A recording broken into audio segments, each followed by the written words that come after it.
ketika seorang hamba sudah berniat bertobat sungguh-sungguh dan memohon ampun kepada Allah, maka kalau tobatnya itu diterima oleh Allah, Allah akan buat lupa malaikat yang mencatat dosa yang pernah dilakukan.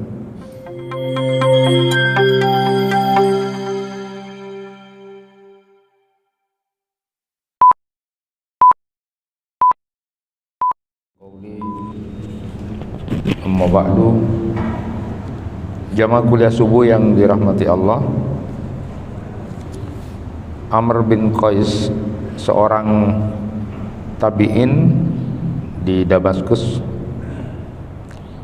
itu diceritakan ketika sudah memasuki bulan Sya'ban, menutup tokonya atau menutup dagangannya karena sudah berniat untuk mendedikasikan dirinya untuk membaca Al-Quran mulai bulan Sya'ban itu. Lalu kemudian dia dikenal dengan ucapan tuba liman aslaha nafsahu qabla Ramadan.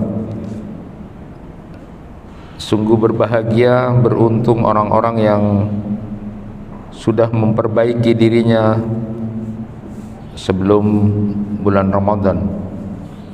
Kalau para ulama menyebut bahwa Sya'ban ini adalah mukaddimahnya Ramadan, ya. Jadi pembuka segala sesuatu yang akan dilakukan di Ramadan, kebiasaan-kebiasaan itu sudah mulai dilakukan lebih serius lagi di bulan Sya'ban untuk memudahkan perjalanannya nanti pada saat melaksanakan puasa Ramadan. Yang menarik bahwa apa yang dilakukan oleh Amr bin Qais ini dua hal. Beliau memfokuskan diri di bulan Sya'ban, sudah mulai membaca Al-Quran, mendedikasikan dirinya untuk berhenti sementara berdagang untuk kemudian membaca Al-Quran itu. Tentu buat kita hadirin yang dirahmati Allah ini tidak mudah, ya. Kalau ada cerita seorang yang kemudian mau meninggal dunia lalu ditangisi oleh beberapa keluarganya menjelang kematiannya itu, berbisiklah orang ini kepada keluarganya menyatakan tidak usah menangis itu. Aku bersyukur kepada Allah selama aku hidup itu sudah kurang lebih 1000 kali khatam baca Al-Quran. Jadi kira-kira tiap tahun berapa itu kalau di usia 80 tahun? Ya, dia menyatakan alhamdulillah saya sudah khatam Al-Quran 1000 kali. Paling tidak itu menjadi sebuah harapan besar buat dirinya, karena kita maklum dan mafhum bersama bahwa keutamaan Al-Quran itu begitu sangat luar biasa. Tetapi memang satu sisi apa yang pernah saya sampaikan di kitabnya Imam Al-Jurri itu, di Akhlaqu Hamalatil Qur'annya, Imam Al-Jurri itu memberikan sebuah semangat, ya. Kata beliau itu, laisa himmatuhu mata akhtimus surah. Ada satu nasihat penting di sisi ketika beliau menjelaskan keutamaan membaca Al-Quran yang luar biasa itu, beliau juga menyelipkan pesan penting bahwa ambisi seseorang itu bukan hanya kemudian segera akan menghatamkan Al-Quran, bagaimana segera membaca surat-surat itu dengan cepat, sisi lain yang justru penting kata beliau, himmatuhu, lalu kemudian disebutkan ambisinya, cita-citanya sebenarnya setelah dia membaca Al-Quran berulang, membaca lagi Al-Quran di samping ada keberkahan dari itu, maka beliau sebutkan, ada banyak yang beliau sebutkan, ada 2 lembar kira-kira gambaran beliau. Hendaknya orang yang membaca Al-Quran itu berpikir, mata akunu minal muttaqin,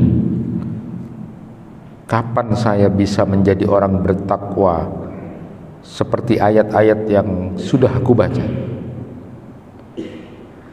Mata akunu minal muhsinin, kapan aku bisa menjadi orang yang ihsan, muhsin sebagaimana ayat-ayat yang sudah aku baca. Mata akunu minal mutawakkilin, kapan aku bisa menjadi orang yang tawakal sebagaimana ayat-ayat yang sudah aku baca. Mata akunu minal khashiin, kapan aku bisa menjadi orang yang khusyuk sebagaimana ayat-ayat Al-Quran yang sudah aku baca. Mata akunu minas sabirin, mata akunu minas sadiqin, kapan aku bisa menjadi orang yang sabar yang sebenarnya sebagaimana ayat yang sudah aku baca. Kapan aku menjadi orang yang jujur, bagus sebagaimana ayat-ayat Al-Quran yang aku baca. Mata atubu bi'ainid dunub, kapan aku bisa bertobat dengan dosa-dosaku.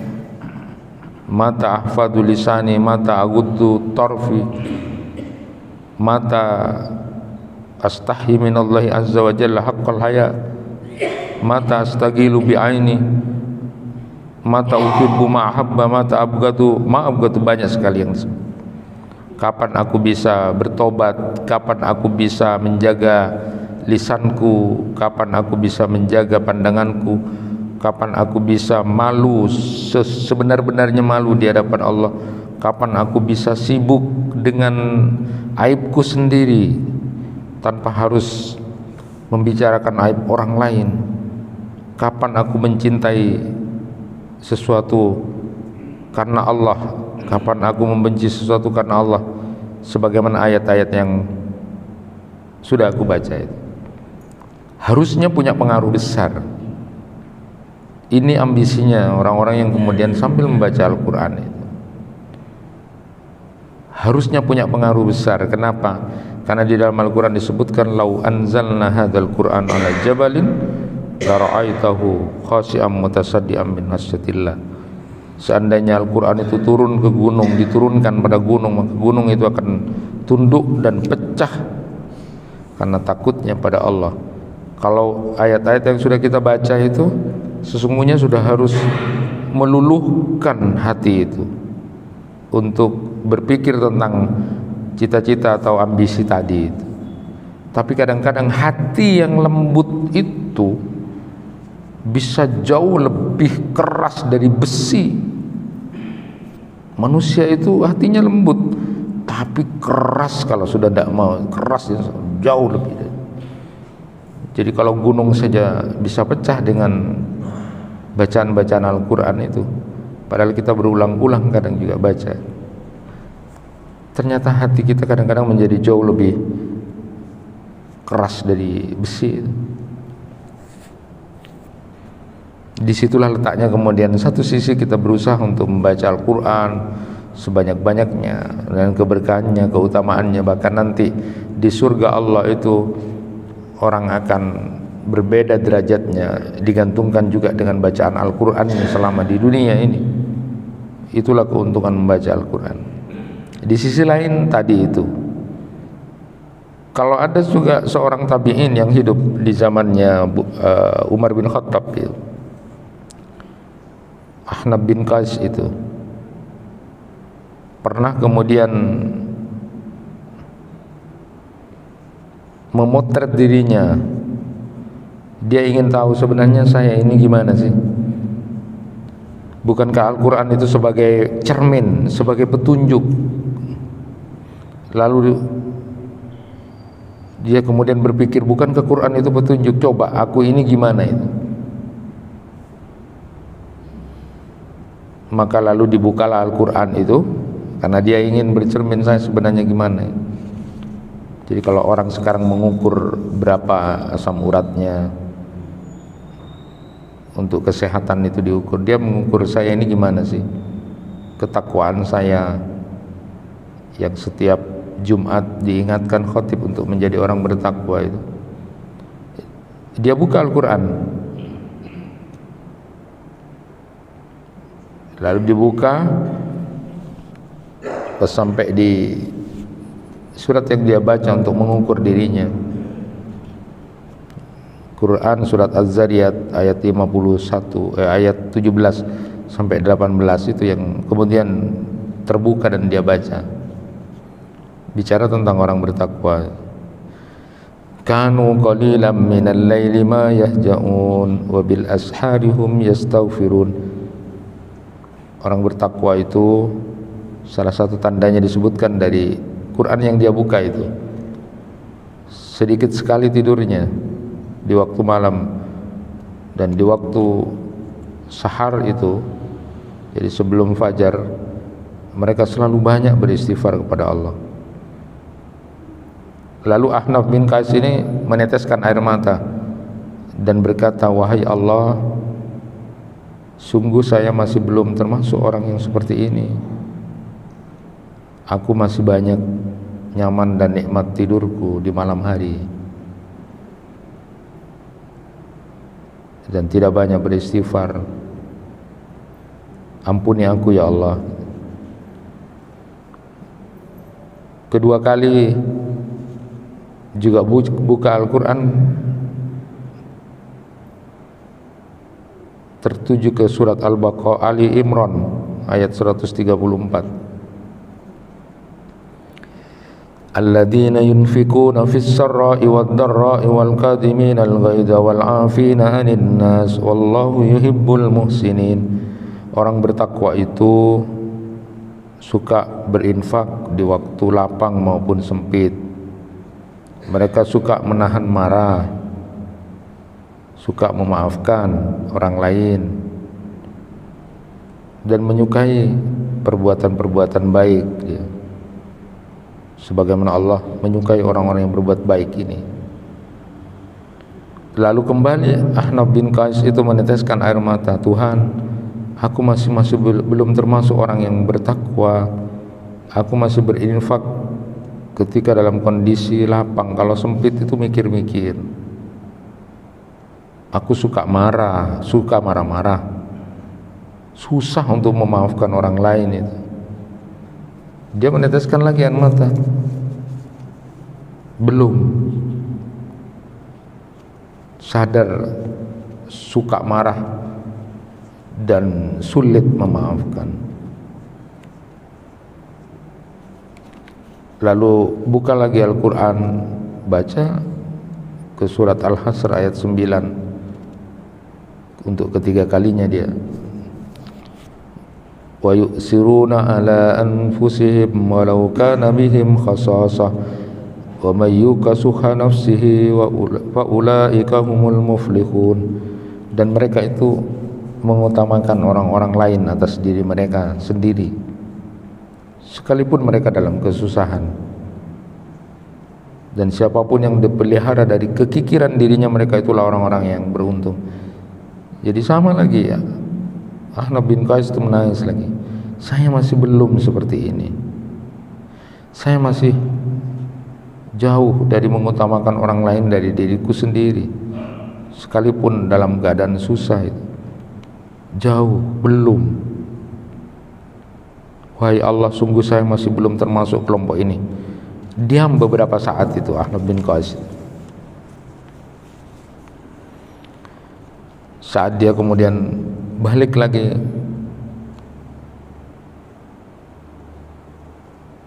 membaca Al-Quran, dan terbaca Quran surat At-Taubah ayat 102.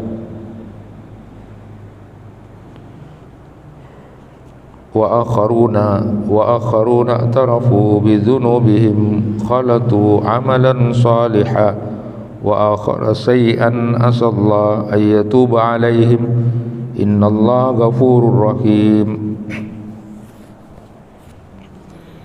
Dan ada pula orang lain yang mengakui dosa-dosa mereka. Mereka mencampur adukkan perbuatan baik dengan perbuatan buruk. Mudah-mudahan Allah menerima taubat mereka. Sungguh Allah Maha Pengampun lagi Maha Penyayang. Jadi ketika membaca ayat ini baru kemudian Ahnaf bin Qais itu baru menemukan potret dirinya itu seperti itu, Mas. Ya Allah, saya termasuk kelompok orang ini. Saya menyadari bahwa banyak salah dan dosa yang dilakukan, yang kadang-kadang berbuat baik, kadang-kadang berbuat buruk. Lalu kemudian memperbanyak waktu itu, kemudian istighfar pada Allah dan bertobat. Saya bertobat ya Allah, saya masih seperti ini. Jadi memotret dirinya dengan Al-Quran itu seperti itu. Nah, di bulan Sya'ban ini, di samping kemudian banyak membaca Al-Quran, tentu sebagaimana kita mungkin ingat apa yang dikeluhkan Khalid bin Walid, seorang panglima perang yang sudah terkenal itu, yang bermohon ampun kepada Allah Subhanahu wa taala, ya Allah, saya mohon ampun karena tidak banyak baca Al-Quran oleh karena kesibukan berjihad, perang. Padahal kita tahu jihad itu amalan utama, tapi Khalid bin Walid menyebutkan itu. Ya Allah, mohon maaf, ampun, karena masih belum banyak baca Al-Quran ke kesibukan jihad. Bagaimana dengan kita? Kesibukan apa? Itulah kenapa kemudian kita juga banyak beristighfar menjelang bulan Ramadan, samping nanti puncaknya untuk mendapatkan ampunan dari Allah Subhanahu wa taala di bulan Ramadan itu, di Sya'ban itu. Dan luar biasanya ada satu hadis yang cukup luar biasa sebenarnya. Ketika seorang hamba sudah berniat bertobat sungguh-sungguh dan memohon ampun kepada Allah, maka kalau tobatnya itu diterima oleh Allah, Allah akan buat lupa malaikat yang mencatat dosa yang pernah dilakukan. Allah akan buat lupa anggota tubuh yang melakukan dosa itu, dan Allah akan buat lupa tempat di mana dia berbuat dosa, sehingga dia menghadap Allah tidak ada lagi bersaksi dengan dosa yang dia lakukan itu. Di hari kiamat, orang yang diterima taubatnya seperti orang yang tidak pernah berbuat dosa. Jadi tiga itu yang kemudian Allah buat lupa malaikat. Di catatan malaikat yang tidak ada satupun catatan yang terlewat. Ketika hamba itu kemudian diterima taubatnya oleh Allah, Allah akan hapus dosa yang pernah dia lakukan. Anggota tubuhnya yang pernah melakukan dosa itu dibuat lupa, sehingga nanti di akhirat ketika dihisab tidak lagi bersaksi bahwa dia melakukan perbuatan dosa itu, dan bahkan tempat di mana dia melakukan dosa itu juga dibuat lupa oleh Allah, sehingga dia menghadap Allah dengan tidak ada saksi tentang dosa yang dia lakukan. Dan orang yang bertobat ini seperti orang yang tidak pernah berbuat dosa. Jamaah yang dirahmati Allah, jadi itu sekilas tentang apa yang dilakukan oleh Amr bin Qais yang mendedikasikan dirinya untuk membaca Al-Quran. Tetapi ungkapan dari Amr bin Qais, tuba liman aslaha nafsahu qabla Ramadan, beruntunglah, berbahagialah orang yang mempersiapkan dirinya, membersihkan dirinya dari hal-hal yang tidak baik sebelum Ramadan, terutama hati dibersihkan dari dendam, dengki, marah, kebencian, itu sudah dihapuskan. Bahkan ketika salah seorang sahabat ditanya apa yang dilakukan para sahabat itu pada waktu bulan Sya'ban, tidak ada satupun yang berani di antara kita yang musuh-musuhan, yang benci-bencian itu tidak ada lagi, sudah tidak ada yang berani, karena memang sudah ada jaminan diampuni Allah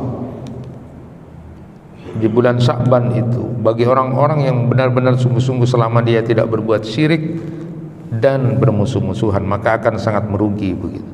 Maka kami tidak ada yang berani karena kita akan mendapatkan ampunan itu. Kami lebih banyak memperbaiki hati, membersihkan hati, menghias dengan akhlak-akhlak kemuliaan. Nah, pada kesempatan yang berbahagia ini saya sampaikan satu saja di antara karakter orang yang dicintai oleh Allah Subhanahu wa taala yang ditulis oleh Syekh Al-Khalafi, itu tentang 40 kelompok orang yang dicintai Allah karena perilakunya. Satu di antaranya adalah disebutkan dalam hadis ini, siapa orang yang dicintai oleh Allah Subhanahu wa taala dalam kaitannya punya perilaku, punya karakter yang disebut dengan, kalau bahasa sekarang itu orangnya cool dan kalem. Saya bacakan riwayat dari Abdul Qais, dia berkata, lamma qadimna al-Madinah faja'alna natabadaru min rawahilina wa nuqabbilu yadan Nabi sallallahu alaihi wasallam wa rijlahu. Qala wa antadara al-Mundhir al-Ashaj hatta ata aibatahu falabisa saubai. Summa atan Nabi sallallahu alaihi wasallam faqala lahu inna fika khallataini yuhibbuhumallahu al-hilmu wal anat. Qala ya Rasulullah ana atahallaku bihima amillah jabalani alaihima. Qala balillah jabalaka alaihima. Qala alhamdulillah alladzi jabalani ala khallataini yuhibbuhumallahu wa rasuluh. Ketika kami datang ke Madinah, maka kami, rombongan itu, kata Abdul Qais, bersegera turun dari kendaraan-kendaraan kami, lalu mencium tangan dan kaki Nabi sallallahu alaihi wasallam. Jadi minta tabarruk kepada Nabi. Untuk Nabi saja yang boleh seperti ini. Lalu Zari berkata, di antara rombongan itu, orang-orang rombongan yang sudah keburu-buru ketemu Nabi, mencium Nabi, tangan beliau, bahkan ada yang mencium kaki beliau. Zari itu kemudian berkata, ada di antaranya kemudian orang yang bernama Mundhir al-Ashaj. Mundhir al-Ashaj itu masih tenang aja, kalem aja di tengah-tengah orang-orang yang keburu. Dia menunggu kopernya datang ya. Jadi dia masih sambil menunggu datangnya koper, maka dia kemudian pakai tenang, bajunya dirapikan dulu, tenang, orang-orang rebutan. Dia biasa saja, sekalem aja, santai. Selesai semua orang ketemu Nabi itu, lalu kemudian Mundhir al-Asad ini datang kepada baginda Nabi sallallahu alaihi wasallam dengan kalem terakhir itu, santai ya. Lalu kemudian Rasulullah tersenyum lalu mengatakan, sungguh pada dirimu itu ada dua sifat yang sangat disukai Allah, ada dua sifat yang dicintai Allah. Apa itu? Al-hilmu wal anat. Kamu itu sabar, artinya cool gitu, kalem, gak gerusa-gerusu, gak kapuru-puru, santai orangnya, tapi penuh wibawa. Jadi dua sifat yang dicintai, disukai Allah itu adalah al-hilmu wal anat. Orangnya sabar, tenang, kalem, dan dia tidak gerusa-gerusu. Lalu kemudian bertanya Al-Mundhir kepada baginda Nabi, ya Rasulullah, apakah saya berakhlak dengan dua akhlak itu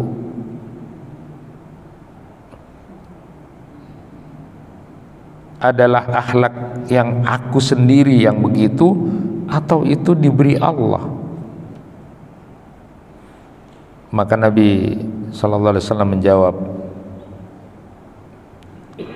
Allah lah yang telah menjadikan kamu punya dua akhlak itu. Maka Al-Mundhir Al-Asyad ini bersyukur, segala puji bagi Allah katanya, karena Allah sudah menjadikanku punya dua sifat itu, yaitu al-hilm wal anad. Aku bersyukur Allah sudah memberikan itu padaku. Nah, jemaah yang dirahmati Allah, apa itu al-hilm wal anad itu? Jadi al-hilm itu juga salah satu di antara sifat Allah yang kalau dalam Asmaul Husna itu dengan Al-Halim. Jadi kalau di Asmaul Husna Al-Halim, jadi itu sifatnya Allah. Dalam Al-Quran Allah Subhanahu Wa Taala berfirman, la yu'ahidukumullahu billaghwi fi aymanikum walakin yu'ahidukum bima kasabat qulubukum wallahu ghafurun halim. Jadi penyantun, kalem, sabar. Di ayat yang lain disebutkan misalnya qaulun ma'rufun wa maghfiratun khairum min sadaqati yatba'uha ada wallahu ghaniyun halim. Perkataan yang baik dan pemberian maaf lebih baik daripada sedekah yang diiringi dengan yang menyakitkan perasaan penerima. Allah maha kaya lagi maha halim, penyantun, sabar.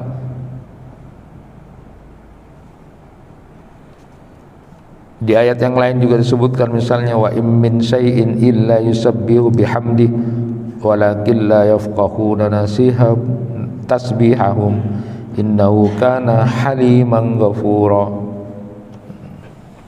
Banyak sekali kemudian ayat-ayat yang disebutkan yang itu berkaitan dengan sifat Allah.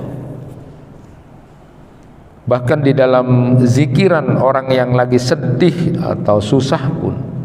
Jadi riwayat dari Ibnu Abbas radhiyallahu anhuma bahwa Rasulullah sallallahu alaihi wasallam mengajarkan zikiran buat orang yang lagi sedih, susah.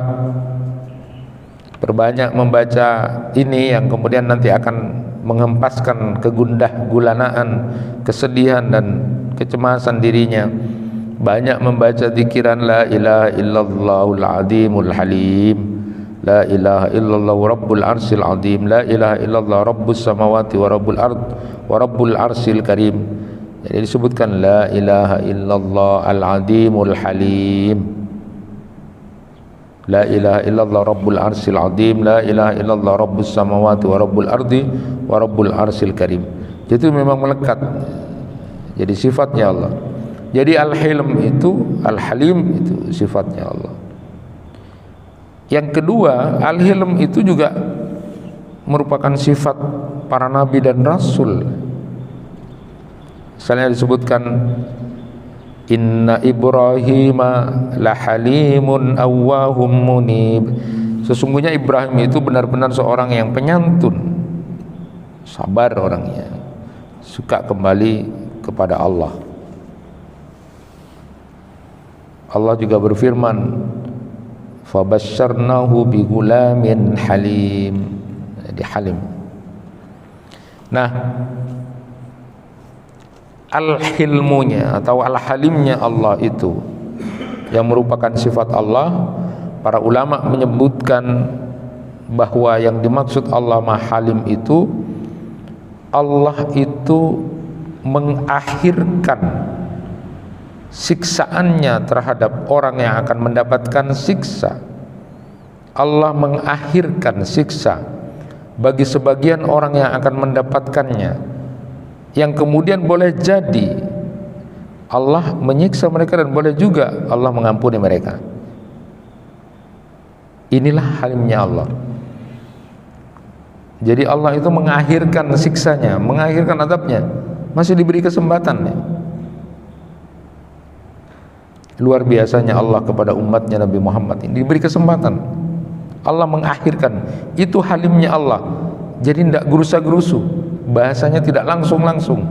Sebagaimana tadi disebutkan sifat karakter dari Mundhir al-Asad, ketika dia teman-temannya udah keburu-buru, dia tenang aja dulu, masih santai. Dia memang karakternya masih dipersiapkan dirinya, kalem, cool, kalem. Al-Halimnya Allah itu menurut para ulama itu Allah mengakhirkan siksanya. Jadi nanti masih diberi kesempatan, nanti hamba ini mau bertobat kembali atau tidak. Bisa dengan itu menjadi sebuah waktu buat dia bertobat, lalu kemudian tidak jadi disiksa. Adapun al-halimnya manusia, kalau tadi para nabi dan rasul itu al-halimnya atau al-hilmunya dengan sifat manusia, maka menurut Imam Ar-Raqib itu al-hilmu itu adalah orang yang suka menahan marah. Jadi kalau dia marah tidak sampai mengata-ngatai jelek, sampai marah dia tahan. Itu al-halimnya. Sama juga seperti yang kemudian disebut oleh Al-Jahid itu, bahwa al-hilm itu adalah tidak menyiksa, tidak membalas ketika saat marah, padahal mampu untuk membalas. Jadi orang-orang yang punya sifat al-hilm ini, dia sebenarnya bisa untuk balas, tapi dia tidak lakukan. Dia tidak lakukan. Padahal dia mampu untuk membalas, tapi dia berhenti. Itu al-hilm. Dan itu tidak banyak, sehingga kemudian ketika Rasulullah didatangi oleh Mundhir al-Asad ini dan mengatakan, kamu itu punya dua sifat yang disukai Allah, al-hilm. Lalu kemudian yang kedua adalah, saya singkat saja karena itu sudah jelas bahwa di dalam banyak hadis Nabi misalnya disebutkan, laisa syadidu bisur'ah innamas syadidul ladzi yamliku nafsahu indal ghadab. Bukan orang yang kuat itu adalah orang yang jago bertengkar, jago berkelahi, jagoan. Tapi orang yang kuat sesungguhnya itu adalah orang yang bisa menahan marah, padahal dia pantas dan layak untuk marah dan kemudian bisa membalas. Dan Nabi SAW memang sudah menyampaikan, innamal ilmu bitta'allum wa innamal hilmu bittahallum. Sesungguhnya ilmu itu akan didapat dengan belajar, dan sifat hilm itu bisa diperoleh juga dengan belajar untuk tidak marah, suka marah, atau belajar untuk bisa memaafkan padahal mampu untuk membalas. Dan itu tidak gampang. Maka Nabi SAW menyebutkan wa innamal hilm bittahallum. Jadi tidak gampang untuk punya sifat hilm itu. Nah, Mundhir al-Asad itu. Kemudian yang kedua, al-anatu, artinya tenang. Orangnya tidak panikan, tidak panikan, dia tenang. Jadi ketika rombongan itu sudah pada surut semuanya, tapi dia tenang. Jadi ta'anna fil amri maksudnya adalah berlemah lembut, ya. Artinya menunggu dengannya. Jadi al-anat itu adalah kata benda, sedangkan at-ta'anna itu adalah tidak terburu-buru di dalam mencari sesuatu dan perlahan-lahan serta lembut di dalamnya. Sungguh Allah yang maha suci dan maha tinggi menciptakan langit dan bumi dan sesuatu yang ada di antara langit dan bumi itu, di antara keduanya dalam 6 masa, 6 hari. Padahal Allah mampu untuk menciptakan dalam waktu singkat. Itu untuk mengajarkan hamba-hambanya agar bersabar, tidak terburu-buru. Yang berdoa, sabar, tidak terburu-buru. Yang mau kaya, sabar, jangan terburu-buru. Pakai judi, pakai korup, tidak sabar. Allah memberikan contoh itu. Sedangkan anak-anak kita digelari cerita-cerita yang instan, tiba-tiba jadi orang terkenal, tiba-tiba jadi kaya, tiba-tiba dengan cerita-cerita yang drama-drama yang ditonton. Allah memberikan contoh itu. Al-anat, tenang, tidak panikan, tidak terburu-buru, tidak instan. Ada proses yang harus dilalui. Allah bisa saja menciptakan langit bumi dan di antara keduanya dalam waktu kun fayakunnya ini pakai.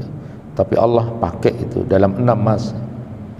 Kita diajari oleh Allah Subhanahu wa taala, fasbir kama sabara ulul azmi minar rusul walastasta'jil lahum. Maka bersabarlah kamu sebagaimana orang-orang yang mempunyai keteguhan hati dari kalangan para rasul yang telah bersabar, dan janganlah kamu meminta disegerakan azab bagi mereka.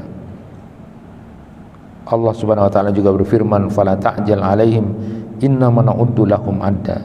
Maka jangan kamu tergesa-gesa memintakan siksa terhadap mereka, karena sesungguhnya kami hanya menghitung datangnya hari siksaan untuk mereka dengan perhitungan yang teliti. Inilah 2 sifat yang kemudian Rasulullah sallallahu alaihi wasallam sebutkan. Allah suka, Allah cinta kepada orang-orang yang dia konsis dalam kesabarannya, dia bisa menahan dirinya, dan dia tidak panikan, tidak tergesa-gesa, dan tidak instan. Inilah 2 sifat yang mungkin kita bisa lakukan di antara sekian banyak sifat. Di samping di bulan Sya'ban ini kita membaca Al-Quran dan sudah melakukan banyak hal-hal kebiasaan di bulan Ramadan, juga membersihkan hati dengan tidak ada lagi kebencian, kedendaman. Karena itu Allah akan memberikan ampunan kepada hamba-hambanya yang seperti ini. Tentu juga di samping itu menghiaskan diri kita dengan akhlak-akhlak terpuji. Di antaranya adalah 2 sifat yang disukai oleh Allah, 2 hal yang dicintai oleh Allah, sebagaimana Nabi sallallahu alaihi wasallam sampaikan kepada Mundhir al-Amsad bahwa kamu punya sifat yang kemudian tidak suka gerusa-gerusu, sabar, penghibah, memaafkan, dan kemudian tidak suka panikan, tidak suka instan, tapi kamu butuh dalam hal tertentu untuk berproses menuju sesuatu yang baik. Mudah-mudahan Allah Subhanahu wa taala menghiaskan diri kita dengan akhlak-akhlak yang kemudian mulia dan dipandang oleh Allah Subhanahu wa taala, disukai dan diridhai oleh Allah Subhanahu wa taala untuk bisa bertemu dengan bulan Ramadan ini. Itu yang bisa disampaikan, mudah-mudahan bermanfaat.